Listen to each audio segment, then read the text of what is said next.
இந்தியாவில் உள்ள தமிழ்நாட்டில் உள்ள செல்வந்தர்களுக்கு நாங்கள் அழைப்பு எடுக்கிறோம். நீங்கள் வாருங்கள், எமது நாட்டிலே முதலீடு செய்யுங்கள்.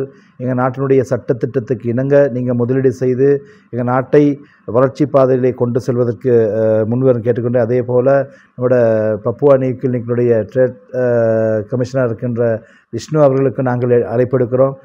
உங்களை போன்றோர் எமது நாட்டுக்கு வர வேண்டும். எமது நாட்டு மக்களுடைய பொருளாதார வளர்ச்சியை முன்னேற்றத்துக்கு உங்களுடைய பங்களிப்பு தேவை. எனவே நாங்கள் அழைப்பு எடுக்கிறோம். வாருங்கள், இலங்கைக்கு வந்து உங்களுடைய சேவையை தொடருங்கள் என்று நாங்கள் அழைப்பு எடுக்கிறோம். இலங்கையில் பொறுத்தவரை பல்வேறுபட்ட முதலீடுகள் இருக்குது. இப்போ என்னுடைய அமைச்சில் பார்த்தீங்கன்னு சொன்னால் பெருந்தோட்டம், பிளான்டேஷன் செக்டர், அதாவது பெருந்தோட்ட பகுதிகளிலே இலங்கை வந்து என்ன பொன் விளையும் பூமி என்று சொல்வார்கள். சிறந்த நில வளங்கள் இருக்கின்றது. எனவே பல்வேறுபட்ட முதலீடுகளை மேற்கொள்ளலாம். எனவே நீங்கள் வந்து எங்களுடைய அதிகாரிகளுடன் கலந்துரையாடி அதற்கான முதலீடு செய்கின்ற போனால் உண்மைக்கும் நல்ல ஒரு பொருளாதார வளர்ச்சியை நாங்கள் எதிர்பார்க்கலாம்.